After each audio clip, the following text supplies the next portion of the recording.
Hello everyone and welcome back to my YouTube channel. In today's tutorial, I will walk you through step-by-step process on how to add with QR code in Snapchat. Let's start our video from the home screen of our mobile phone.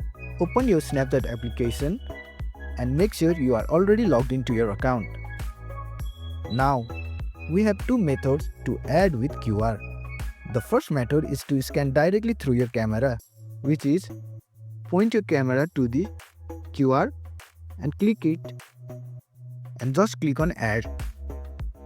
Now the second method is tap on the add new friend icon and in the search bar you can see the logo of Snapchat. Click on it. Now select your QR. After scanning the QR, it will directly take you to the profile and just click on add. So this is how you add with QR code. If you found this video helpful, please don't forget to like and subscribe. See you in next video and thank you for watching.